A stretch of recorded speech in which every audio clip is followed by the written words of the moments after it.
Natasha, Victor Giwa, thank you for joining us this morning. Victor is lawyer to Senator Natasha. Natasha Apotu President for unruly behavior. Good morning.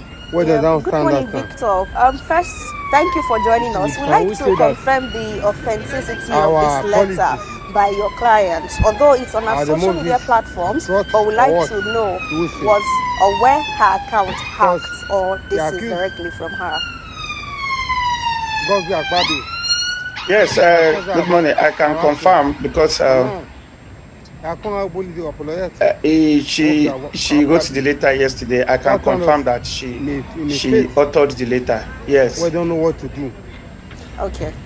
All right. Now that you have confirmed that the letter was written by your client, what exactly would the backstory be here? Because if you're talking about an apology, which was what the Senate demanded when she was suspended, would you regard this as an apology that will be tenable before the Senate? Sorry, come again and make it a bit below.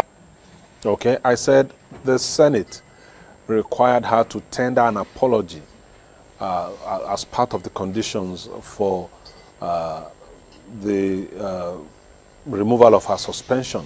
Now, would you consider this something tenable before the Senate?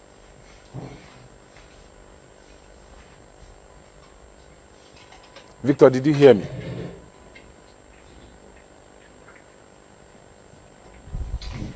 Is Victor still with us? Yes, I can hear you. Yes, I can hear you. Okay, go ahead. Yes. Okay, so like I said, sorry, come again. Let me get the question, please. Yes, my question very simply.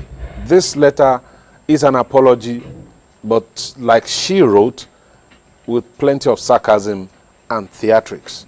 I'm quoting from our very first paragraph there.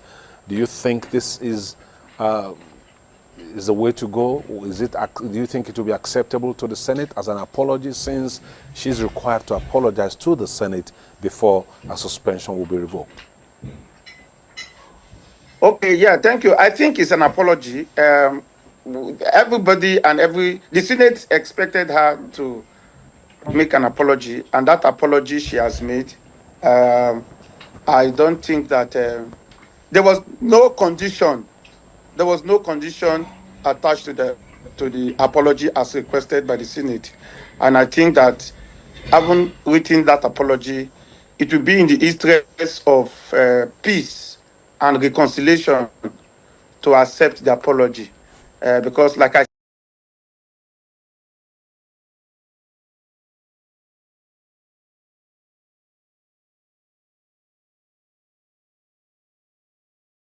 said, the apology was there was no condition attached to the apology. She has just apologized, to the Senate president, expressing herself that if a refusal to do what she called the compliance to her request, that it is better that she makes that apology, and the apology has been made. There was no condition attached to the kind of apology she should make, and I believe that the Senate should accept that apology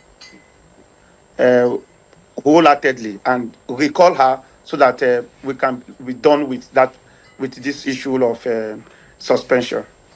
So for some people, some of the reactions under the comments will be that, oh, because you've been off our faces for some weeks and even days, that's why you brought this back to be in the news again. Do you see it like that? Because the argument would then be that you are not talking to kids. You by yourself said you are doing sarcasm. How are you doing sarcasm with a body as the Senate of a country?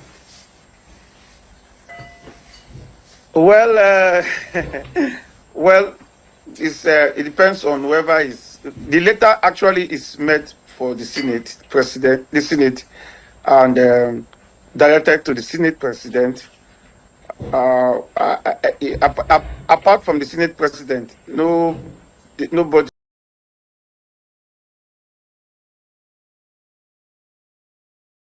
also be concerned about the nature of what is written in the letter. Whether people feel that she's out of the news and she's trying to bring herself back to the news is immaterial. What to me is important is that she has made an apology and has directed it to the Senate president. Maybe it will even help the Senate president to move forward with this to go ahead with this record with the to suspend to remove a suspension, because maybe she wrote it based on the understanding of the situation that has happened, and maybe the Senate president could just say, okay, ladies, fellow senators, let us bring in Senator Natasha. This lady is one of our sisters. She's a colleague.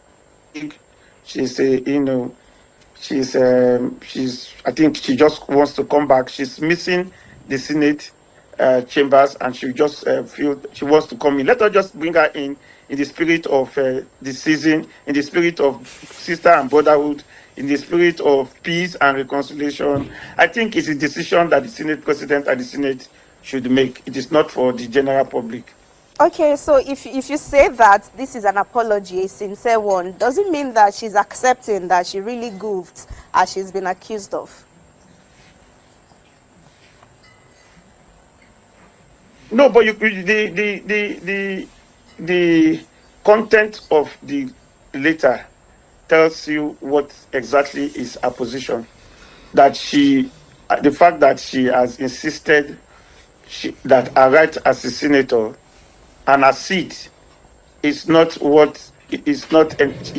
based on election, but by election. That she apologized. If that is what her offense is, if that is how it is felt, that for you to be a senator and for you to have the right to your seat, you have to kowtow to the yearnings and the request of people who believe that they are entitled to whatever ego they have. If that is what it is, she said she's apologized. So the content of the letter speaks for itself. The content of the apology speaks for itself. All right, Victor, we thank you very much for talking to us.